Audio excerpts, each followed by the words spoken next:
कह रहा है कि जांच कीजिए कि, क्या कह रहा है, जांच कीजिए कि क्या किसी प्राकृत संख्या n, प्राकृत संख्या मतलब 1 2 3 4 5 यहाँ पे n के जगह पर रहे के लिए 6 का घात n अंक शून्य पर समाप्त हो सकता है। यानी कि 6 का घात n, n का मतलब प्राकृत संख्या, 1 रखे 2 रखे n के जगह पर 3 रखे, यानी कि घात कितना हो रखे, लास्ट में 0 आएगा कि नहीं आएगा ये हमको बतला दीजिए। और हम क्या कहते हैं, हम कहते हैं किसी भी संख्या के लास्ट में 0 आएगा वो संख्या 10 से उसमें गुना हुआ रहेगा।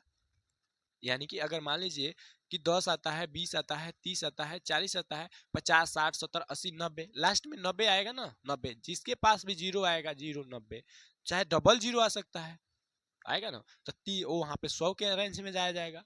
तो अगर लास्ट में देखा जाए तो जहां पे देखिएगा अगर इस 20 को तोड़िएगा तो 10 गुने 2 होता है, तब 20 आता है। अगर 30 को छोड़िएगा 10 गुने 3 होता है, यानी कि हमेशा देखिएगा 10 कॉमन आ रहा है। और 10 कॉमन होने का मतलब यहाँ पे 2 गुने 5 से है, यानी 2 गुने 5, अगर 2 और 5 रहता है किसी संख्या में तो वो संख्या के लास्ट में 0 आएगा ही आएगा। आप घात में 5 रखिए, 1 रखिए, 0 रखिए, 5 रखिए, 2 रखिए, 3 रखिए, यानी कि कोई भी संख्या रखिए, लेकिन घात में कुछ भी रखिएगा वो आपको 0 देगा ही देगा प्रोडक्ट में। तो इसलिए हमें क्या ध्यान रखना है कि 2 और 5 अनिवार्य रूप से उसके अभाज्य गुणनखंड में होना चाहिए ना, जो संख्या दिया है। तो अब देखिए वही बात हम समझा रहे हैं। अब देखिए हल में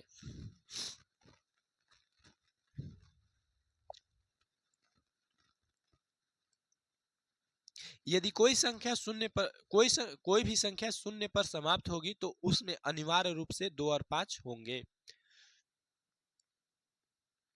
यदि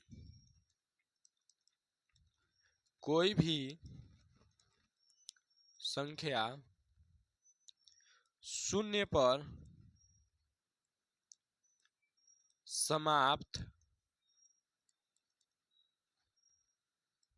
होगी तो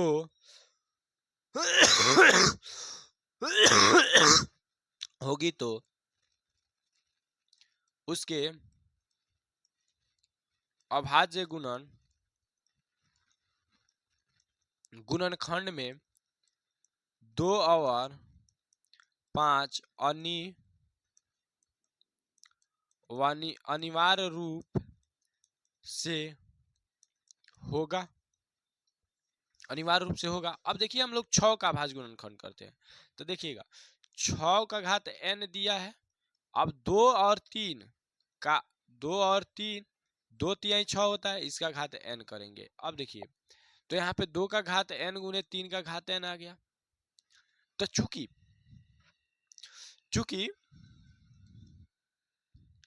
6 के घात n के अभाज्य गुणनखंड में, अभाज्य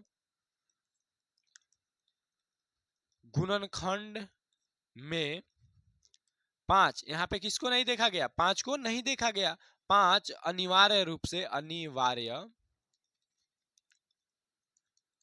से नहीं है। यहाँ पे निश्चित रूप से नहीं है 5, यहाँ पे 5 दिख रहा है, नहीं दिख रहा है, 2 तो दिख रहा है, इसीलिए 2 के बारे में हमने कुछ नहीं कहा, 2 है, 5 एक रहता तो 0 आता। तो अतः ये बात हम कह सकते हैं 6 का घात n का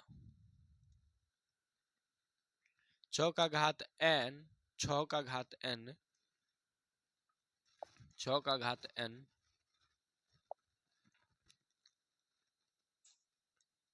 शून्य पर समाप्त नहीं होगा।